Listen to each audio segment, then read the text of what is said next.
আসসালামু আলাইকুম সম্মানিত দর্শক।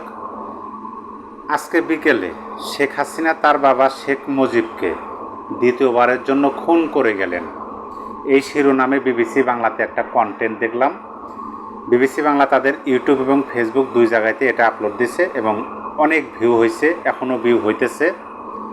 আপনি হয়তো বা সেই কন্টেন্টটা দেখে থাকতে পারেন। আমি সেই কন্টেন্টটাই একাধিকবার দেখছি। একাধিকবার দেখার পরিপ্রেক্ষিতে আমার কাছে যেটা মনে হলো, যে কন্টেন্টের মাধ্যমে ফুটে তোলার চেষ্টা করা হয়েছে যে শেখ হাসিনা তার শাসনামলে বঙ্গবন্ধুকে যেভাবে ব্যবহার করছে রাজনৈতিকভাবে, মানে শেখ হাসিনা তার রাজনৈতিক স্বার্থ হাসিলের জন্য বঙ্গবন্ধুকে ব্যবহার করছে। ব্যবহারের পরিপ্রেক্ষিতে বঙ্গবন্ধু এখন বাংলাদেশের মানুষের কাছে ঘৃণিত ব্যক্তি হিসাবে তিনি পরিণত হয়েছেন, এটা শেখ হাসিনার জন্য। এই বিষয়টাই ওই কন্টেন্টের মাধ্যমে তুলে ধরা হয়েছে বলে আমি মনে করি। আপনার মতামত ভিন্ন হতে পারে, আপনার মতামত অবশ্যই কমেন্ট বক্সে জানিয়ে দিন। আপনার মতামত এটাও হতে পারে, কিন্তু আমি বলি যে দেখেন, শেখ হাসিনার জন্য বঙ্গবন্ধুকে দেশের মানুষ ঘৃণা ভরা চোখে দেখতেছে, বা দেশের মানুষ আর দেখতে পাইতেছে না। বঙ্গবন্ধুকে মানুষ আর মেনে নিতে পারতেছে না। বঙ্গবন্ধুর দিকে এখন মানুষ প্রশ্ন উঠাইতেছে শেখ হাসিনার জন্যে। এই কথাটা বলা হচ্ছে মানে যারা বঙ্গবন্ধুকে অপমান করতেছে, বঙ্গবন্ধুকে হেয় প্রতিপন্ন করতেছে, এবং বঙ্গবন্ধু যে বাংলাদেশের সর্বাধিনায়ক ছিলেন মহান মুক্তিযুদ্ধে, এবং মহান মুক্তিযুদ্ধ যে বঙ্গবন্ধুর নামেই অনুষ্ঠিত হয়েছিল, এটাকে কলঙ্কিত করার জন্য যারা কাজ করতেছে তাদের অপকর্ম ঢাকার জন্য শেখ হাসিনাকে দোষারোপ করা হইতেছে, এটা আমি মনে করি। যাই হোক, আমি আরও অনেক কথা বলার আছে, সেই কথাগুলো বলবো। তার আগে আমি আপনাদেরকে ওই যে বিবিসি বাংলার কন্টেন্ট, সেই কন্টেন্টের নিচে কমেন্ট বক্সে কয়েকজনের মন্তব্য আপনাদেরকে আমি পড়ে শোনাবো। আশা করি আপনাদের মন্তব্য কমেন্ট বক্সে জানিয়ে দেবেন। আমি ওই কন্টেন্টের নিচে অনেক হাজার হাজার কমেন্ট পড়ছে, মন্তব্য করছেন সাধারণ মানুষ।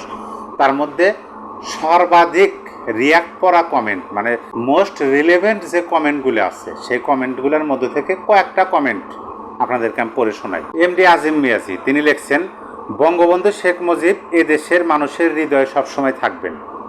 এ জাতির কিছু অংশ ওনাকে অসম্মান করেছেন, যেটা একটি দেশের জন্য আফসোস।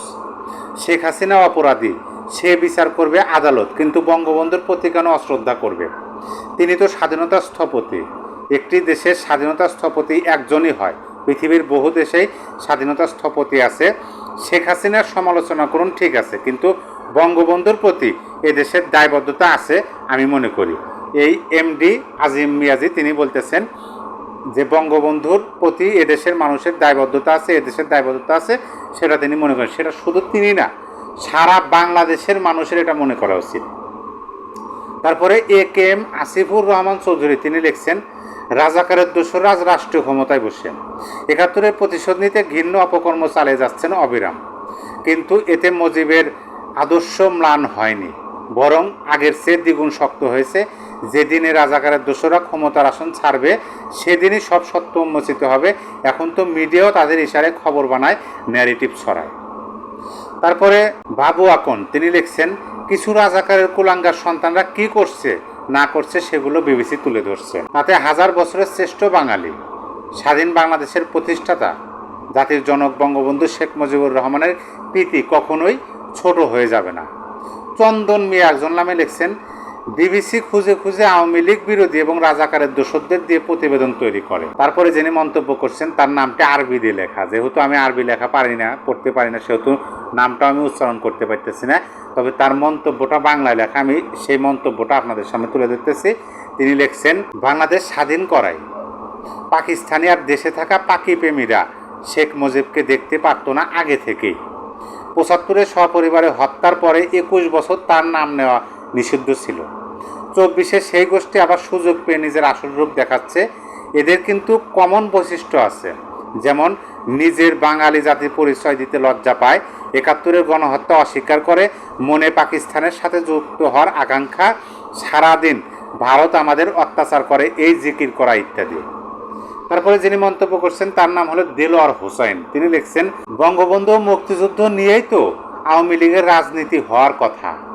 আপনাদের মতো পচা বামদের কারণেই ৭১ পরবর্তী সরকারে বদনাম হয়েছে, যেখানে বামদের সাপোর্ট দিত পরাজিত শক্তিগুলো। এই দেলোয়ার হোসেন সেই কন্টেন্টের মধ্যে হয়তো একজন বাম রাজনীতিবিদ বা সুশীলের মন্তব্যের প্রতিক্রিয়া হিসাবে তিনি এই মন্তব্যটা করছেন। তারপরে যিনি মন্তব্য করছেন তিনি হলেন টিপটপ। তিনি লিখছেন, দেশটা আল্লাহর বিশেষ দয়ায় চলছে, কারণ এত লুটপাট, খুন খারাপি, আইন শৃঙ্খলার চরম অবনতি ও বয়স্ক অথর্ব অযোগ্য এনজিও কর্মী উপদেষ্টা দ্বারা একটা দেশ চলতে পারে না। সুন্দর বাংলাদেশ হয়তো আর কোনো দিন হবে না, আফসোস। টিপটপ সাহেব তিনি আফসোস করতেছেন। তারপর শহীদুল ইসলাম তিনি লিখছেন, যারা শেখ মুজিবকে অপমান করে তারা শেখ হাসিনার জন্য তাকে অপমান করে নাই। তারা স্বাধীনতা বিরোধী চেতনায় বিশ্বাসী। তারা সচেতনভাবেই বাংলাদেশের স্বাধীনতার জন্য শেখ মুজিবুর রহমানকে ষড়যন্ত্রকারী হিসাবে মনে করে, তাই তারা শেখ হাসিনার উপর দোষ চাপিয়ে তাকে অপমান করার সুযোগ নিয়েছে। তারপরে এমডি রাকিবুল হাসান তিনি লিখছেন, এটা আমাদের মতো অকৃতজ্ঞ দেশের পক্ষেই সম্ভব। বঙ্গবন্ধু নিঃশেষ হবার নয়, বাংলাদেশ যতদিন থাকবে বঙ্গবন্ধু ততদিন থাকবে। সম্মানিত দর্শক, বিবিসির সেই কন্টেন্ট, যে কন্টেন্টের শিরোনাম হলো শেখ হাসিনা তার বাবা শেখ মুজিবকে দ্বিতীয়বারের জন্য খুন করে গেলেন, এই কন্টেন্টের কমেন্টে কয়েকটা মন্তব্য আপনাদেরকে পড়ে শোনালাম। অবশ্যই আশা করি আপনারা সেই মন্তব্যগুলো বুঝতে পারছেন যে তারা কি বোঝাতে চাইছেন। যেমন ধরেন, প্রতিটা কন্টেন্টেরই কিন্তু মূল বিষয়, যে কি বিষয়টা তুলে ধরার চেষ্টা করা হয়েছে, সেটা যেভাবেই হোক না কেন বোঝা কিন্তু যায়। এই যে বিবিসি বাংলার কন্টেন্টটা, আমি যতটুকু বুঝতে পারলাম যে এই কন্টেন্টটা মূলত তৈরি করা হয়েছে বা এই কন্টেন্টের মাধ্যমে তুলে ধরার চেষ্টা করা হয়েছে যে বঙ্গবন্ধু সাধারণ একজন মানুষ, মানে শেখ হাসিনার বাবা মুক্তিযুদ্ধে তার অবদান ছিল, কিন্তু শেখ হাসিনার জন্য তার অবদান ম্লান হয়ে গেছে। শেখ হাসিনার জন্য বঙ্গবন্ধুর অবদান ম্লান হয়ে গেছে, এই বিষয়টাই তো তুলে ধরার চেষ্টা করছে বিবিসি, কিন্তু সেটা কোনোভাবেই সম্ভব না। বঙ্গবন্ধু হলেন হাজার বছরের শ্রেষ্ঠ বাঙালি। 1757 সালে নবাব সিরাজউদ্দৌলাকে হত্যার মাধ্যমে এই বাংলার স্বাধীনতার সূর্য অস্তমিত হয়। তারপরে একজন মহামানবের জন্য বাংলাদেশের মানুষ, বাংলাদেশের মা জননীরা আর্তনাদ করছে সৃষ্টিকর্তার কাছে। তার ফলস্বরূপ মহান সৃষ্টিকর্তা একজন মহামানব, একজন মহৎ হাজার বছরের শ্রেষ্ঠ বাঙালি বঙ্গবন্ধু শেখ মুজিবুর রহমানকে এই বাঙালিদেরকে উপহার দিয়েছিলেন। আর তিনি স্বাধীনতার কথা বলছেন সর্বপ্রথম, এবং তিনি স্বাধীনতা অর্জনও করছেন। হয়তো অনেক রক্তপাত হয়েছে, কিন্তু তিনি পিছপা হননি। শুধুমাত্র একজন শেখ হাসিনা কেন, হাজারটা শেখ হাসিনার, মানে জানি না, শেখ হাসিনার বিরুদ্ধে তো অনেক ন্যারেটিভ বলেন, অনেক কিছু প্রচার হইতেছে, যদিও 1 বছর পার হয়ে গেলে কোনোটা আমরা প্রমাণ হতে দেখলাম না। শুধুমাত্র তার একটা কল রেকর্ড ভাইরাল হয়েছে, সেই কল রেকর্ডে তিনি নাকি কাকে হুমকি দিচ্ছেন, সেই জন্য তার 6 মাসের কারাদণ্ড। তাছাড়া যতগুলো অপকর্মের কথা প্রচার করা হয়েছে, একটা অপকর্ম কিন্তু প্রমাণ হতে আমরা 1 বছরে দেখলাম না। যদিও আমরা ধরে নেই যে শেখ হাসিনার বিরুদ্ধে যতগুলো প্রচার হয়েছে, প্রোপাগান্ডা হয়েছে, সবগুলো তো সত্য। তারপরে এরকম হাজারটা শেখ হাসিনার কর্মকাণ্ডের ফলেও বঙ্গবন্ধুর সম্মান, বঙ্গবন্ধুর প্রতি শ্রদ্ধা, এই দেশের জন্ম হওয়ার পেছনে বঙ্গবন্ধুর যে অবদান, সেটা ম্লান হতে পারে না, এটাই বাস্তবতা। সম্মানিত দর্শক, আপনার মূল্যবান মতামত অবশ্যই কমেন্টে জানিয়ে দেবেন। সবাই ভালো থাকবেন, আবার দেখা হচ্ছে। আল্লাহ।